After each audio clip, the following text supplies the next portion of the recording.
All right. Well, I want to welcome you all to our May 8th Region Captain Call. And again, like we do on all of our calls, when you're speaking, if you have camera capability, please turn it on so everyone can see who is speaking. Tonight we have two guests that I want to point out to you. We have Angie Turner, again, from Texas, and she was on our call in April, our last call, region call. So, Angie, welcome aboard tonight. Thank you. Okay. And we also then have our region director, Rodney Huckleberry, is going to be on with us tonight. And hi, Rodney. You said hi there. Okay. I specifically wanted Angie and Rodney on our call tonight because we're going to be talking about a topic that I know is very dear to Rodney, and Angie, I think, has some experience or information that I think will be helpful to us as we talk about this tonight. But let's go ahead and get started, and I'll point out what we're going to be focusing on this evening. But let's get started. Of course, the first thing we want to talk about is our vision statement. And that's to build a Hoosier grassroots community of citizens and legislators dedicated to the, now catch this, the constitutional concept of self-governance. Self-governance. We're going to be talking about that tonight. And, well, we'll get into that as we go along here. Mission statement. Still the same for the most part. Fulfill various positions. That's the recruitment part. Legislator meetings. That's the legislative part. Growing the grassroots. And that's the petition signers. That's that part of our mission statement. And you'll notice I've changed the fourth goal here in our mission statement. We previously had in our mission statement the fourth goal being to educate the public, supporters, followers in Convention of States by conducting town hall meetings or some type of meetings. Well, we're going to change that. I want to change that, and I want to introduce then the concept of self-governance. And I reworded this fourth goal. This is not carved in stone. I'm not sure. I'm sure Rachel will figure out the best way to say this. But it says, I'm saying, instill the concept of self-governance in each district. So that's what we're going to be talking about tonight. Once we go through some preliminary things here, that's what I want our focus to be tonight, and that's what is self-governance? What is it? How do you measure it? So that's what we'll get into that more as we go along. I do want you to keep in mind, though, that what we're really trying to do here is we're really trying to create, and I don't know what to call it, either you call it a tool, a mechanism. We're trying to create some type of mechanism, we'll call it a mechanism or tool, whereby region captains can monitor the activity in their districts and then report that activity back to state leadership, as well as sharing that on region captain calls like we're on tonight, and sharing that information with other region captains. Obviously, we need to have the structure in place to do this, and we don't have that right now. As a matter of fact, we do have another gentleman on our call tonight, Gary Harbaugh. Gary is our senior region captain. And as a matter of fact, I just gave him that title and gave him a raise. He got an increase in pay for this title. Now, base salary times 2. Yes, yes. Of course, the fact of the matter is Gary is our only region captain, so so that automatically makes him senior. Okay. Well, Gary's role tonight is to, as we discuss this tonight, I want Gary to offer input from a region captain's point of view, from his point of view as region captain. You know, are we way off base? Are we in the weeds? Are we on to something? Is it possible to do this? Not possible to do this? That's where I want Gary to provide input. Are you okay with that, Gary? I'll do the best I can. Give you what I got. Well, we told Gary that. You can decide whether or not doubling my salary was a wise idea or not. All right. Well, we've already told Gary that since he's the only region captain, he's going to be the guinea pig. So, but we want your input, Gary, as a region captain. So, again, this tool or this mechanism that we're trying to create should address recruitment, legislative, grassroots, and this thing called self-governance that we're going to talk about. That's what we're really working toward here, and of course, like we said, obviously, we need to get more of our structure in place for this to really be implemented. Okay. First of all, let's go through these real quick, and then we'll get into self-governance. But if you remember, from recruitment, from the standpoint of monitoring, tracking, recruitment, we have this tracking report, this summary that we already use for our state calls, showing the district captains that we're trying to get in place, how many remain to be brought on board, region captains, support positions.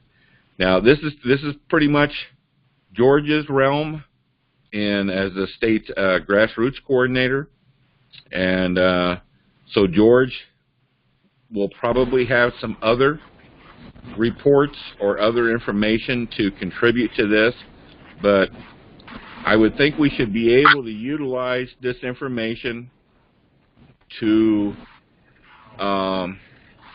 address the recruitment portion of this tool that we're trying to develop. Anybody got any questions or comments on that part of it? Okay. Let's talk about then the legislative part.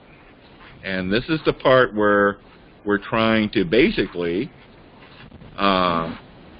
we want to know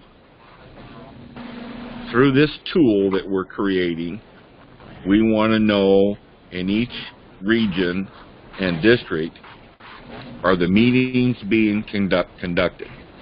Are they and of course we're trying to push the 34 Ready program now, and so basically it's just tracking to see if meetings are in fact being conducted with legislators in each district. And now I just developed this simple spreadsheet for the last call. Paul, I assume you're still working on some sort of tracking report that maybe or mechanism that we could utilize for this. Am I correct? Yes, and doing the report's the easy part. We just need to get some data to add to it. We've got, I just counted out, we've had 17 legislator contacts in the last month. Is that right? Really? 8 of them were done by you, Dale, and the other 9 were done by me, so I'm beating you by 1. So we just got to get some district captains started, and as I've wrapped up legislative training with them, I've been encouraging all of them to make a call and schedule a contact. Okay. Paul just mentioned an important point. As we train district captains, we're going to have, I think, a better trained district captain out there in our districts, and of course we gotta find more, and we gotta add more to that group of district captains. But I think we're going to have better ones. We're going to have better qualified ones. So hopefully, again, this is all going to play into the development and the success of this tool or this mechanism we're trying to create. Okay, then the grassroots part, as you recall, this is the summary report that I generate every month, which again can be used for the grassroots part. But I wanted to show you here, this is the petition growth report that I get from one of our SIAs, Tim Heidenreich.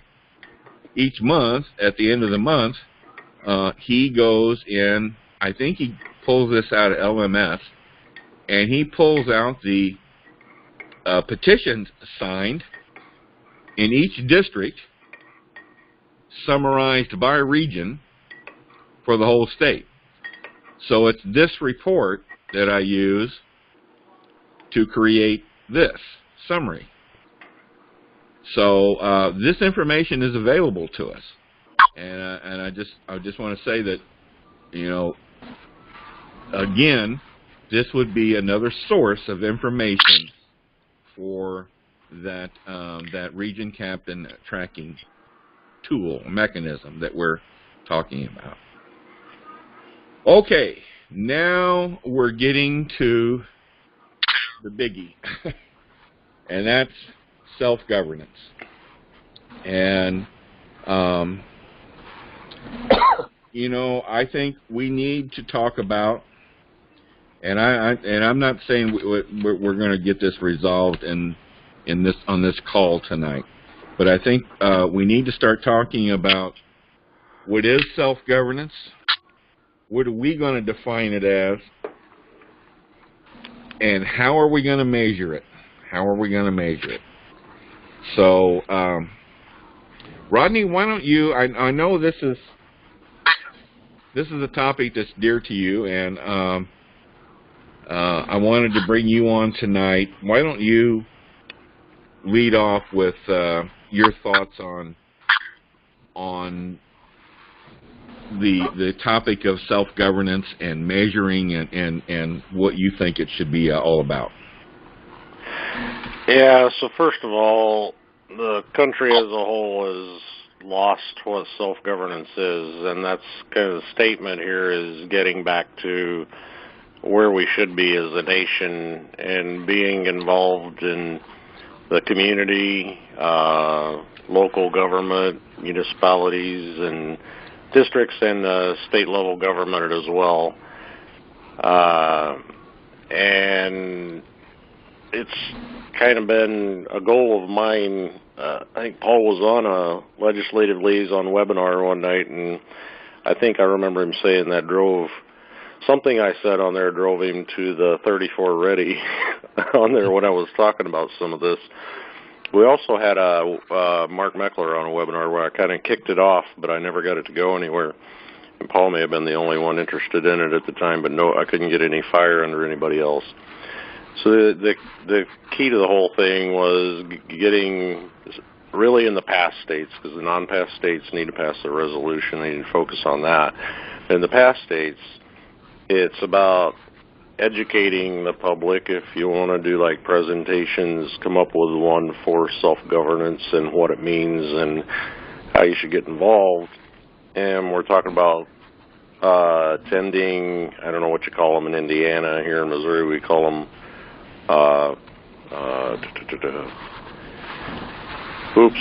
drawing a blank. It's Central Committee meetings, and I'm not talking party because they have them for all of them. So Central Committee meetings or even running for an office, but attending them, and even in your political party clubs, whatever, attending those two, knowing what's going on in your community, knowing what's going on in the politics and in the government. And then there's the point of monitoring and watching in your local community and in your district if their city or county is trying to pass something that infringes on people's rights and liberties or against the Constitution or whatever, then you can organize your district or town and organize your convention of states people officially under the cause, or Citizens for Self-Governance really, to defeat something that's bad, or you might have something that's really good for liberty, and you can organize them to go help support and get that passed or whatever. And that goes all the way up to the state level. And so that's what we should be doing as a country, as a state, as a district, all along. So, and one of the side benefits of this, I mean, that's the main point, main thing we should do. One of the side benefits of this is it gets the Convention of States name out there. People see what you're doing, and they're more likely to join Convention of States because they see there is a real purpose. And for the people that are already in your state, in your organization, then they have something meaningful, something they join to fix things, and that's what this would be. That's not for everybody, so you still got your other things you can do is town hall meetings and house meetings, inviting people to your house, or doing just presentations on Article 5 or the Constitution, and that it's a brainstorming thing as far as what you want to do. So I'll stop there, and any questions, or go on to Angie or whatever. No, hang on. So, for example, attending local government meetings, it would be for the purpose of advancing Convention of States, or just attending the meetings? Well, what I was saying is, with the mission of Convention of States, where they say grow in the grassroots, it's if when you're engaged and people in the public see that Convention of States is engaged, or you've defined a conflict and you're going after that conflict, and people see you with your button on and your hat or your shirt, and you're engaged in all these things and taking action, then it just naturally, people will walk up to you and say, whoa, okay, didn't know you guys were doing this. How do I get involved? So you're growing your grassroots army with that. Yeah. I have a question, Rodney. I feel like let me see if I can turn my camera on. I feel like I'm always asking this question. No, I can't turn my camera on. Sorry. I feel like I'm always asking this question, and no one's been able to give me an answer. That makes sense. So anytime we go beyond, I guess I worry about, so let's say you're, in your district, there's like some sort of, I don't know, gun rights or zoning or some legislation that you decide is, pro or anti-liberty as an individual, and therefore you want to support it. and you're then showing up there with your Convention of States, is there a concern that, like, there's an impression the Convention of States is endorsing a position on a particular issue? And that seems like it could be kind of a recipe for a disaster, because you could have people, you know, who are maybe on that particular issue might have a different perspective. You know, maybe it's a more libertarian versus a conservative person. They can have opposite opinions on an issue and both still be Convention of States. And if I was like the libertarian person and I was showing up at an event to argue against something, and I saw someone Convention of States, you know, trying to push the other direction, I might get turned off and think, wait a minute, it's Convention of States. I thought that I was supporting a Convention of States. I didn't realize that that means that I'm now supposedly going to agree with this conservative position or something like that. Make sense? Right, yeah, it does. And that was one of the things that I always leave out when I'm talking about this, but I didn't leave it out in my presentation on the Legislative Liaison webinar. And, yeah, I think I explained it to Dale the other day when we were talking about it. With all these things, if a district captain or somebody in the state could be a volunteer says, hey, here's something we ought to go do, it really needs to be run up to the leadership team to take a look at it. We definitely want to stay away from social issues. Social issues are not, in general, constitutional issues, and you can really divide it. So what you're saying there is, yeah, you got to be careful and not divide your state team and drive people away. So there needs to be some method of deciding what is good to go after and what is not. Now, the guideline for that would be, is it constitutional or anti-constitutional? To me, that's, if you can verify that's the case, one of those two, then you shouldn't worry about the team members that would be against what you're doing if it falls in line with the Constitution, because then they're not on the right side of things. And yeah, you're never going to get everybody to agree on anything, but I'd say I'm here for guidance, and we could even go to Mark Meckler for guidance on topics if they're kind of questionable or there's a concern it might divide the team. I mean, I guess my concern is, like, I'm almost struggling to think of anything, and Gary will probably appreciate this being a lawyer, that I can think of almost no constitutional issue other than, like, somebody trying to actually throw out the Constitution that would be a clear-cut, you know, so clear-cut. I mean, even like a Second Amendment issue, I mean, the overwhelming number of us are probably very, very pro-Second Amendment. But apart from some crazy, you know, people trying to ban all guns, you know, there could be people that differ. You know, people could have reasoned, I guess theoretically, constitutionally consistent arguments for certain types of gun laws versus others, maybe. You know, even though that seems to be like a clear, Second Amendment, it's clear. It's, you know, that's important. We should fight for it. And I personally believe that. I just wonder if it's not sort of almost a situation where the idea is great, but if we actually try to come up with specific issues, none of them are going to actually really fit. So, Rachel, this is Angie. I've got a couple of ideas for you that we experienced in Texas during special session last summer. Our criteria basically was any legislation that had to do with the principles of limited government and federalism, basically. So, you know, that goes back to the Constitution. And there were a number of items. Of course, the big one, that almost everybody can kind of rally around, is property tax.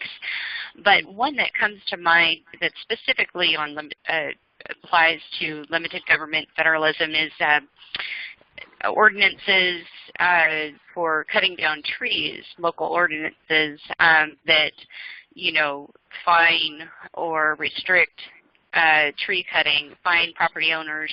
And so it goes back to property rights, basically. And that was an issue that we did not take up. And I think we probably should have taken that up because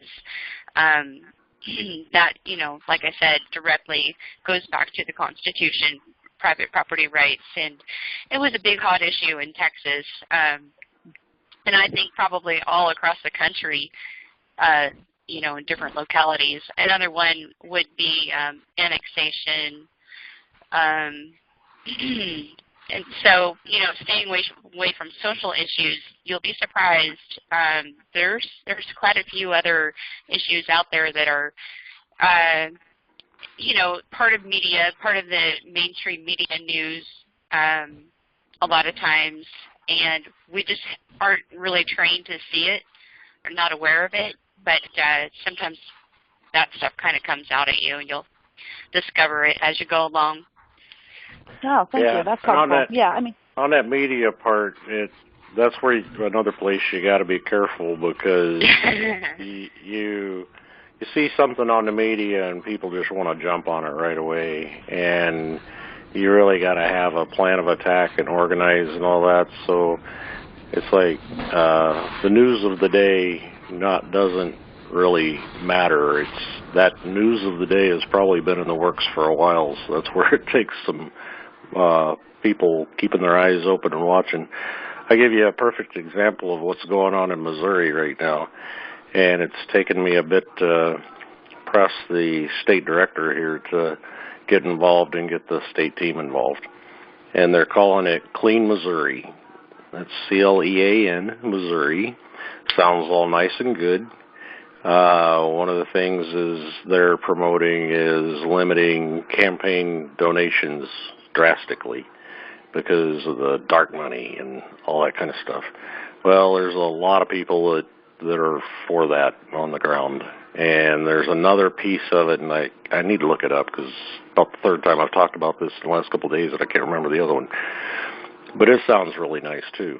So that's the first 2 points they mention. And then buried at the end is redistricting, and what they want to do is they want to put this in the Constitution where all these things are in there, but it's having an outside of Missouri source or board that would do the redistricting in Missouri. And it turns out all this is funded by George Soros, and the whole purpose of this is to try to stop conservatives, people like us, from ever being elected again in Missouri, is what it's headed towards. And so they managed to get 347,000 signatures and took them to the Capitol last week. That's twice as many signatures they needed to get on the ballot. So we're behind the game, but we're still ahead of it enough to try to head it off.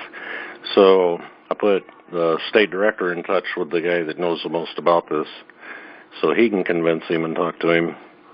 And what we're going to do is we're going to try to educate the public between now and Election Day, and then get an army of our grassroots people out at the polls and try to stop it at the ballot before it can pass. So things like that. Yeah, things like that. You got to watch out for them. Okay, Angie, do you want to talk about Empower Texans and the Torchbearer program? Do you want to? Sure. Yes, I'd love to. This is not something that I've been actively involved with. I did sign up for it just because the program, you receive points for activity, being actually engaged as a self-governing citizen. And so I thought, well, a lot of these things, I've already done or will be doing or have been doing for the last 3 years. So I thought, this Empower Texans is an organization in Texas which is primarily political, but they also are engaged in getting people active in their local municipality or local state government. Now, this is not connected to Convention of States in any way, right? No, it's not. It's not. And how I'm familiar with... Are they Convention of States people? Well, they do support Convention of States. Actually, yes, they're big supporters of us. And the way I became familiar with it, basically, there was a gentleman, a young man who's a local resident, and he was my representative's campaign manager, and then chief of staff when he became representative, and then he's now with Empower Texans as a coalitions coordinator, and he's in charge of this program that I'm kind of going to describe. And what I'd really like for us to do is to kind of make it our own. And, you know, you all are much more creative than I am. I haven't thought about it a lot until maybe just yesterday, late yesterday. So what they're doing is whenever grassroots activists become engaged in some way, this is a way for them to self-govern themselves and self-log this information in, and then they receive points. And at the end, you know, there's some rewards for accumulating points. And so I just want to run by, without telling you exactly how they have their setup, I just want to give you some ideas of some things that you might consider categorizing in some way or developing in some way.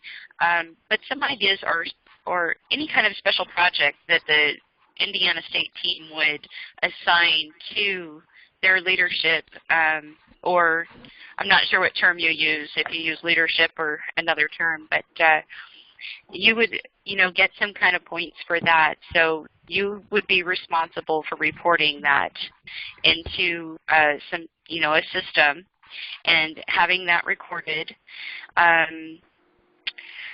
So, for instance, responding to calls to action, CTAs, through COS, reading and watching COS news reports and emails to stay up to date. You could earn points, and perhaps you'd call them maybe Liberty points.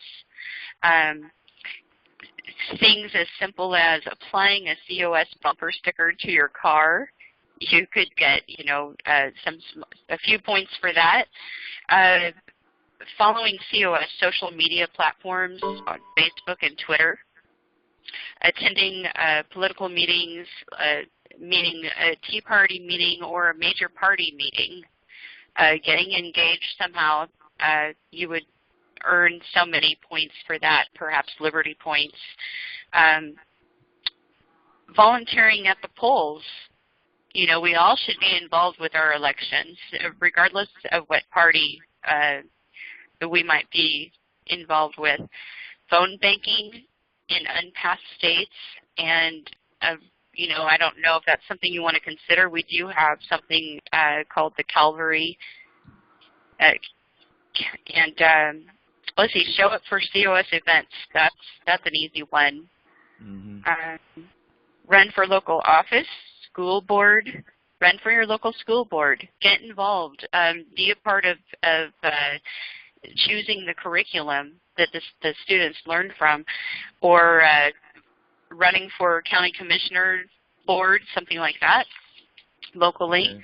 Okay. Block walking is another idea for any candidate or any slate of candidates, regardless of party. You may earn some points for that. Mm-hmm. Letter to the editor, okay, on a state or local issue. And you might then also incorporate how COS may be a solution to that state or local issue. Attending a legislative hearing, and of course testifying at a legislative hearing. You would probably get a few more points for actually giving testimony. Attending a local government meeting or speaking at a local government meeting, like your county commissioner's board meeting perhaps. And then one more, let's see, I might have two more. Oh, of course, attending in-district meetings with your legislators. Definitely we want to, you know, give points for that. And then officer of a liberty-minded group. Okay, so if you serve as an officer in a liberty-minded organization for 6 months, you would also receive points for that under this program. Okay. And yeah, so those are some ideas. Okay. So in my mind, that list you went through, you might want to separate some of those. Oh yeah. Yeah, because some of those would apply to just social capital in general, and some wouldn't. Now, for a lot of those, you could require evidence like a picture or whatever where you're at and things like that, so people aren't fudging the system or whatever. But sure, definitely. Mostly on the honor system. Can I ask a question that's going to sound so obnoxious? I feel like I'm always the one to ask this question. Seriously. And listen, I think all of those things sound great. I mean, we would love to have, people doing all those things. But do any, actual, adults with lives and stuff like that, are they really going to be motivated by getting points? I mean, it seems sort of I don't know, I guess my gut is Dale knows that. I just find it's almost demeaning, because this is not about actions. This is about, really making, this is a God-given right that we have. And I feel like it's almost demeaning. And it seems, I guess because I come from, again, I know I'm different than other people because I'm crazy and I'm from New York. But the whole social capital thing, and Dale can probably speak to this. I can't think of one time where I actually really pay any attention to that. Even, the things we track like in Citizen Builder. And I know this would be more comprehensive, obviously, but I've never once had, there's going to be people who are going to be active and they'll be active anyway. There are people who are not, and points are not going to make them active. And I don't think I've ever had a thought I'm going to make a few more calls tonight so I get more social capital points in Citizen Builder. Because who cares, I totally get it, Rachel. I'm with you on that. I'm not a big social capital person, but there are people that are motivated by that. You'd be surprised. There's quite a few people that are much more competitive. I'm like you. I'm in it just for the principle of the matter, but I think that is a good incentive for some people. And then if you depending on how you set it up, like Rodney said, it definitely needs to be categorized. You would totally need to think about that as a team and decide how you want to do it and what what activities or in what categories and how many points and all of that. But the thing is at the end there would be some kind of an award, and you can make it a great big deal, a great big ceremony and a statewide gathering, and for instance, this organization, they at the end of the year have a Torchbearer award, and they also have a which I attended one. It's called the grassroots sword bearers, and one of our leadership members actually received that award as our state coalitions director, and they gave away a number of these to different people like Texas Homeschool Coalition, somebody from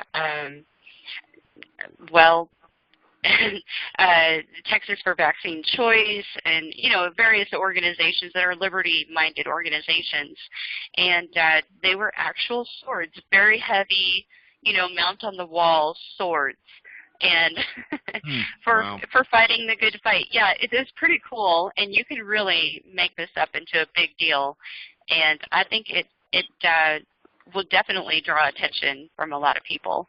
Yeah. All right. Well, I'm open to it. You have more experience than I do. I guess, it does make sense that maybe. And listen, if it only motivates, 10 people, that's still 10 more people that wouldn't be motivated before. So. Yeah. Here's a little update on that. It was actually discussed before I knew about the Torchbearer program, and I'd thought about these awards or the social capital before I found out about the Torchbearer. They're revamping, and I'm with you, Rachel, and I don't care about the social capital points, never have, but I do know that people live and die by them. There are actually people cheating on it in Nation Builder because there was too many ways to add points and not do anything. There are people with hundreds of thousands of points that didn't really deserve it, sorry to say. So they're revamping it, so the system can't be cheated like that. But along with that, they're changing the social capital points, and we had discussed at Midland last time about the stair-step award kind of program, where for a low certain number level of points you get maybe a gift card to the cause store for some small dollar amount, and then you go on up. And one thing Empower Texans has that I loved was they had a pair of really nice cowboy boots with Empower Texans brazed into the side of them. You can imagine getting a pair of cowboy boots with Convention of States. Yeah. So on up like that. So I'm not an awards person either. Yeah. Do you know if National would be willing to get donations of things to help us at the state level, or would that be something we would need to do ourselves? That's something, well, since National's thinking about this for social capital in general, what I want to do is I want to take this program that we're talking about, and you guys, I was telling Dale, this is great that you guys picked up on this Friday, because now you can help me with it, because I wasn't finding the time to go anywhere with it. And so we can work together and develop this thing, and along the way I'll take it to National and Michael Tranchina. So one of the parts was the trouble recording the points earned for people taking action, and I need to get with him. Once we kind of decide on a list of something, then I need to talk to him about how do you segregate this list from all other social capitals, so it's this Liberty points and Liberty awards versus just general social capital. So I wonder if there would be a way to maybe, I mean, again, I know we're getting kind of off field, but I wonder if there would be a way to kind of have the state directors report that, because I know what we're talking about, which kind of goes back to our original thing, is we're trying to set up a tiered reporting system where the district captains are going to be collecting that information from their supporters and then reporting that information to region captains, who then report it to Dale. I wonder if maybe for this type of thing, we could it could be done where like the state directors, give that information to the national team. Yeah, and actually I think they've kind of done that now. It hadn't been advertised, but they had the social capital where nobody could go in and add social capital points to the system when the Citizen Builder first rolled out. And I think it's like only the SIA and the state director and the regional director can go in and add points to social capital for people for certain things they do. But they haven't really talked about it a lot. I know the capability's there. So just what you said would be the case, where somebody reports something to you that they've done and then take it to the state director or whoever to report it up. Well, let me inject something here. The only thing, in my mind, the only reason that I would even want to consider points or some point system is strictly for measurement. Otherwise, how do you measure people being involved in different districts? How are you going to measure that? Now, if there's another way to measure that, every goal, any goal that you set, and this is a goal in our state. Any goal that you set, it's got to be measurable in some way, and so that's the only thing that measurable. And of course, we're wanting to promote this to keep people involved and to keep COS people engaged in self-governance.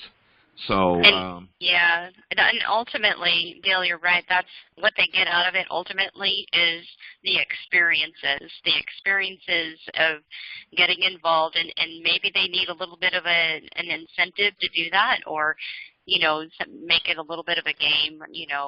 For some people, that's more intriguing. Right. But yeah, in the end, what they get out of it is learning to be self-governing, and the experience of getting involved and getting others involved, and basically turning this country around. In the end, that's the big goal. So I see what you're talking about, Dale. Even with your mission and your state goals, doing measurable there and being able to assess accomplishments other than your spreadsheet, maybe like a point system or something along those lines, to people doing something, taking some action to towards achieving your goal and your mission. Right. And I'm all for recognition and giving people to-dos and recognizing, but I struggle. How do you determine that? What measurement tool do you use to determine that this person has excelled in the area of self-governance, or this district has excelled in our goal of self-governance over and above all the other districts? How do you determine that? Or somebody recruited a district captain for a district that didn't have one. Yeah. Well, I mean, just being in Convention of States is worth points. They do give some for logging onto the site. Yeah. So, Rachel, how do you think it would be best? Well, not the certain answer, but what are your thoughts? Yeah, I mean, I think that it's doable. I mean, I kind of think Angie's list is actually something good to work off of what she rattled off. I mean, we could start. It doesn't need to be, put into points, but I think we could start, kind of going back to using Gary as a guinea pig. Maybe he should give his thoughts. Using who? He's the one who has experience about, trying to get this information. See how successful we can be in. First of all, can we be successful in actually getting this information from people? I think that's even before we decide how to measure it, we have to put a system into place for obtaining and collecting the information, and then we have to figure out how to turn that into some sort of measurable, which we could do later. If we got some kind of report, like if Gary, I don't know, if the things that he or she got from the district captains, that that's one of the district captains' responsibilities, to be reaching out to the people in their district and having them report that on a monthly basis or something. And then maybe once we get a sense of what types of activities people are doing, we could then assign points to those, and we could make that public so that everybody can see, this leads to these points. So I think it might be a process. I think it seems like it might be doable. I was very pessimistic, but I'm thinking more and more it might be doable. Yeah, I could see this being added to the dashboard for the state, and everybody could see it. That kind of drives some competition there with, or just questions where if they see somebody's, doing some things and they've got a lot of points or whatever, they might reach out to that person and say, how are you doing this? What are you doing? Right. Or we could even maybe, we could even create like a spreadsheet or a document with, the districts that could be open to editing, and we could have people go in there and put in their activities so that everyone could see what other people are doing in some way too. Before it gets put onto the system, we could probably create something in state to start tracking that. But I think that is a good idea. Having people see, if the other people see what other people are doing, it's going to be inspiring to them. Definitely. Yeah. I agree. Yeah, thanks for the spreadsheet point, because before you get to the dashboard and Citizen Builder, because this isn't an automatic action in the system. So, yeah, the state is going to have to record something or have something in place. Like Gary, are you're listening to this and watching? I am listening. So, Gary, tell me, is this self-governance thing, is this doable? How would you go about? Do you have any ideas on how you would go about getting this information from your district captains? Yeah, I have ideas about this. This is really parallels in many ways some stuff that George and I have done with Americans for Prosperity. Okay.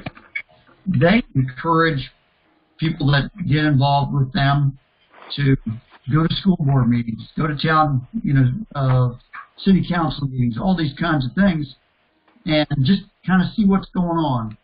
And They don't necessarily say, they're championing any issues. They're basically, their issues are free market capitalism. They want to support free market capitalism. So if people go to school board meetings and there's something that maybe people think is relevant, they might bring it back there and they might get involved or might not. And I see the same thing we could do here. But personally, I think that we're going to be looking at a soft system of measurement as opposed to a hard system, kind of paralleling the idea of a hard science versus soft sciences. Mm-hmm. In other words, you can kind of evaluate what are results, what results are we seeing from a district captain, let's say, in recruiting leaders, in having legislator meetings and bringing along other convention of states people to a legislative meeting. What are they do? You know, what's happening in terms of grassroots growth, and who in their district is involved in the self-governance idea. Do they have people that are maybe going to city council meetings or school board meetings or township board meetings, things like that? And I don't know that you need to try to measure, you know, numbers and give people points, but, you know, observe what is happening there. And I think from my perspective as a region captain, one of the things that I want to do is I want to start having face-to-face meetings with all my district captains. I've connected with everybody on the phone at one time or another, and you know, George and I have met face-to-face a number of times, but I think it's key that we meet face-to-face, build that relationship, that we model what we want our district captains to do. We want our district captains to meet with people, and when they're meeting with people, they can find a person that's really motivated to maybe go to the town board meetings and see what's going on there. Okay. So that am I making sense? Are you saying? Am I understanding that you're saying sort of like more like qualitative rather than quantitative? Is that what you mean by like soft science? Like rather than trying to give numbers, just getting an idea of the general activity and things like that? Yeah. So in other words, instead of trying to count, you know, figure out points for things and stuff like that, say, you know, here are the things in these 4 areas that are happening in my district. And, you know, I've had these meetings. We've got 4 people going to different township board meetings or city council meetings, and see what's happening. And we want to have self-governance activists. We want to encourage people to go and do those things. They're not necessarily going as a representative of Convention of States, but they can come back and we can network and say, what's going on there? Is that something that we should be concerned about on a larger basis? Freedom Watchdogs. Absolutely agree. Yeah, that Freedom sounds Watchdogs. Great term. Great idea. Well, I still come back to how do we measure that? Yeah. I just can't. I think it's Dale. I think it's a process. I think I kind of agree with Gary. I think that kind of goes back to my point. We have to start by collecting the information, and I think then once we get a picture of what does it look like when there's an active district, we can then start thinking about how do we translate that into a number or a measurement. Okay. Well, that okay. All right. I think you could certainly measure face-to-face meetings. So as this district captain, he's met face-to-face with, you know, 4 self-governance activists and a legislator, and, you know, met with 3 people who are potential volunteers. And I don't know if you want to, how you tally that up, but at least you know what they're doing, and you know that they are doing the things that we think matter. I guess you could do it like Paul's done with the legislator contacts, and it just be a single digit and add them up and attach a name to that digit so you know who's doing it somewhere somehow. Paul, you got any thoughts on this? Quite honestly, no. I'm still just trying to make sense of all of this. Did you record it so you can play it back? Yeah. It'll probably confuse me more. Well, if we're in trouble if Paul can't figure this out. I told you it was going to be a nightmare. Yeah. I wasn't going to bring that up, Rachel, but yes, you did. You told me this. Well, here's another position you can create like Rachel's. I suggested this in Texas when Angie was there, and I didn't get it accomplished before they left. But you got Paul as an LL for legislative stuff. And for this, you'd have like, I called it legislative and political state director or something at the time. It could be called whatever you want, but have somebody that kind of oversees this, like Rachel's overseeing other things in Uredale. It's another position somebody could take up to do. Yeah. Once you've kind of got things in place. You could have multiple of them, actually, one in each region or something. It could be, it could warrant somebody to I mean, we have monitor plenty of people floating around that are just begging to take on responsibility for the state. I mean, you know, we've got extra region captains and extra district captains to fill other positions. So thanks a lot, Rodney. It's a great idea, but where's this person going to come from? It's a great idea. Check in with us next year. They'll start it out letting you know that this is one of my passions, and you can probably tell it. In my mind, the way my mind works is you may have a lot of people step forward into this realm of fixing your state and your county and your city. And Hey, George, I didn't want to keep you out. Have you got any thoughts on this? Are you still there, George?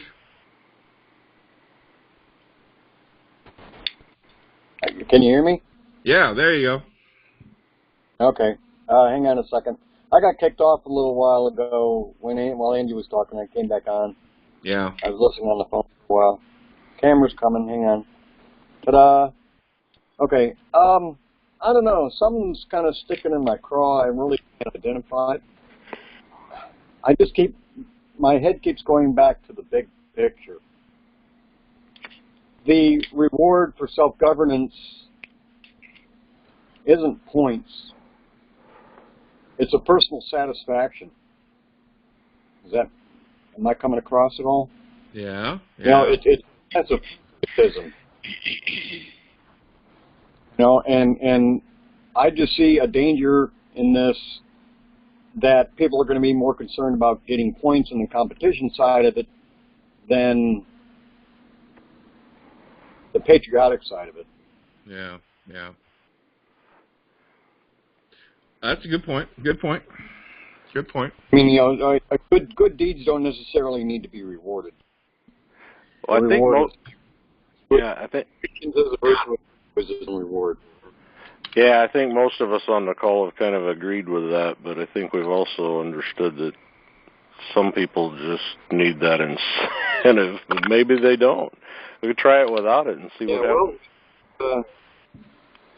Maybe it's something that will just kind of evolve naturally, though, too. Once they get, you know, using a point system, get them fired up and started, and then they feel that sense of patriotism, and that's enough to continue them on, you know. And they get, you know, just, and it evolves into a, you know, yeah, I got the points, but I'm, you know, like, who really cares about their social capital points? You know, we're doing a job, I get points, fine. I don't even look at them. You know, I keep track of mine on a daily basis, just for your information. No, I'm just kidding. Well, okay. I do a lot of work in the follow-up to chalk up a lot of points, but I mean,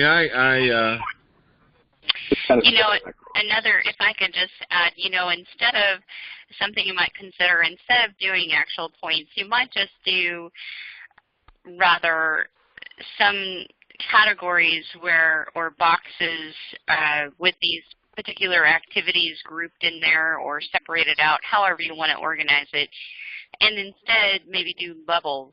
Or, you know, people have, you know, obviously putting a bumper sticker on your car is pretty elementary and pretty, you know, basic primary type of activity. So, you know, that would be level 1. And then level 2, you know, might be getting a little more engaged than that and doing, you know, some other activity. And so, you know, responding to social media perhaps. And then, of course, as you go along, you know, ultimately there's some higher levels of participation, like, you know, block walking takes a lot more commitment, or giving testimony at a legislative hearing, attending your precinct convention, county convention, state convention. Those all, take a lot more time and commitment. And so you might want to look at it that way instead, more like stages or levels or something like that, rather than individual points. Okay. I got a thought. I just had a brainstorm. But it's probably a dud. Sorry, time's up, Rodney. Time's up. Am I going to say his last name right? I'm having a brain fart. And a brainstorm. Kashuba? Is that what? Yeah, Ken Kashuba? Yeah, okay, I had it right. So rather than points or awards or things like that, maybe get him involved in anytime anybody reports something, even if it's a bumper sticker, for goodness sake. He could do a Citizen Builder post and Facebook post and article on a person that's done something. Absolutely. Then you got a digital record of things. Right. That's good. Yeah. Good. I like that. Yep. Okay. Well, our time's up, and I told you we weren't going to resolve this tonight. As a matter of fact, I think probably everyone's at some level of confusion on what we're trying to do here. Not me. So I'm going to wrap it up here with a quote that I found on confusion that I thought was pretty good. I pretty much try to stay in a constant state of confusion just because of the expression it leaves on my face. Johnny Depp. That's good. So, I guess something Harpo Marx would have said. Sounds like something Groucho Marx would have said. Yeah. Well, and Dale, your primary focus is building your state teams, and the grassroots. But this is just something that grassroots activists can be engaged in and learn more about self-governance. So it's really secondary, but it's kind of a fun activity, something that people can definitely aspire to be more involved and more engaged in it. A lot of people don't know in Texas, now that we've passed, I hear that all the time from people, we're in a past state, now what do we do? Well, and right, so, right. Yeah. Well, and hopefully, if we do this right, I would hope that it would work to inspire people to, if they're not engaged, to get engaged. We may also find out that we, in fact, already have a lot of people engaged. I bet so. Yep. Yeah. We just need to, I think it would be very helpful and inspiring to other people to for us to bring that to the surface and share that information some way or another. Absolutely. Yeah, and it goes in my mind, it's not, to me it's a fun thing to get involved in, but on the other side of what Angie said there was our conversation on Friday, and the frustration I heard in Rachel's voice when I mentioned goals, and I said, well, wait till you see these goals that we're talking about, because all you hear is grow the grassroots army and those aspirational goals, and those are fine, but they're not actionable. They're not things that people get involved in, and that's when we got into this. So I think it is a way to grow the grassroots army myself, but could be wrong. Sure, yeah. Sure, though. It defines the activity. Yeah. Okay. Well, anyone still on? Anybody have any comments or other input that they want to make before we sign off here? Well, okay. We'll be talking about this more. You can count on that. But I think we got some good information out here tonight. So we'll keep working on it. But in the meantime, keep doing your good job, and hopefully we can get some more region captains set up here. So again, whatever tool we come up with, obviously, like I said earlier, that we've got to get our structure improved. We've got to get more region captains in place and more district captains. So this is not something that we're going to be able to put together and roll out next month. So, okay, guys, our next meeting I do have scheduled for the 15th. So that'll be a week from tonight, and we'll probably talk about it a little bit more that night also. So, everybody, have a good night. Thank you for joining in.